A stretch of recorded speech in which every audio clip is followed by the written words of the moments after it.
Չարցել, տեսեք, ասում են, որ Հայաստանը ներքին ճգնաժամ է Բելարուսից եւ դուք այդ ներքին ճգնաժամի համար զբաղված եք ներքին ճգնաժամ եւ դուք զբաղված եք նախընտրական պոպուլիզմով։ Ասեք, ինչ-որ թվեր էին ասում, որ ասի չէ 40% աղքատություն բան, իրանք ուրիշ մոլորակում են ապրում, այնտեղ իսկ ուրիշ կանոններ են գործում, ուրիշ մաթեմատիկա է գործում եւ բան, չգիտեմ, աշխարհը միգուցե մի քանի պտույտ այլ կողմ է պատտվում։ Ես չեմ կարող ֆանտասմագորիաներ մեկնաբանել եւ այլ իրականություն մեկնաբանել։ Միգուցե ինչ որ, չգիտեմ, ուրիշ տեղ, ուրիշ բան են մտածում։ Դուք գիտեք, չէ՞, մեր աղքատության թվերը հրապարակված է դա։ Դուք գիտեք, չէ՞, որ տենց ներքին ճգնաժամից ներքին ճգնաժամ մի համերգից մյուս համերգ են գնում, մի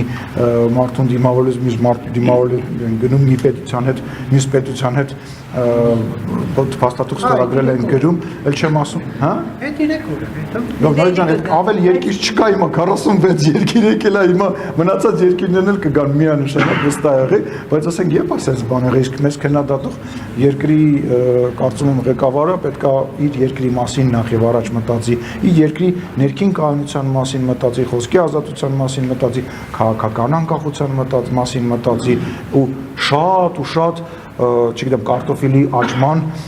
process-ի մասին մտածի, շատ մտածելու բան ունի, թե ինչ է ինքը մտածում Հայաստանի Հանրապետության մասին այն դեպքում, որ ինքը ասում էր, որ Հայաստանի Հանրապետությունը ուր է փախչելու Հայաստան, ում է ինքը ընդհանրապես պետք Հայաստանի Հանրապետությունը, երբ որ պլանավորում էր Ադրբեջանի հետ հայ ժողովրդի նկատմամբ այդ գործողությունները ռազմական, ինքը բան ունի մտածելու ավելի հանգիստ քաղաքական անկախության կարիք ունի Բելարուսը։ Ես չգիտեմ, թող Բելարուսի ժողովուրդը որոշի։ Այդ Բելարուսին դուք եք առաջին շնորհավորել 2020 թվականին Նիկոլ Փաշինյանի մակարդակով եք այդ նույն Եվ էլի շատ ու շատ երկրներ, եւ այսօր խնդրահարույցներին Հայաստանի Հանրապետությունում կեղծված ընտրությունների ժամանակ եվրոպական շատ ու շատ երկրներ նույնպես շնորհավորում են եւ նույնիսկ ասում են, որ սա մի քայլ առաջ է, որտեղ դա քաղաքականություն է։ Դու պետք է ամեն ինչ անես, որ քո ուզածողությամբ այդ երկիրը շարժվի, որ այդ արժեքները, որ դու կրում ես, դու խրախուսես եւ այլ։ Այսինքն ինչ պետք է պատերազմ հայտարարենք, այդ որ երկիրը չի շնորհավորել։ Դժվար է գտնել երկրներ, որ չի շնորհավորել։ Շնորհակալություն։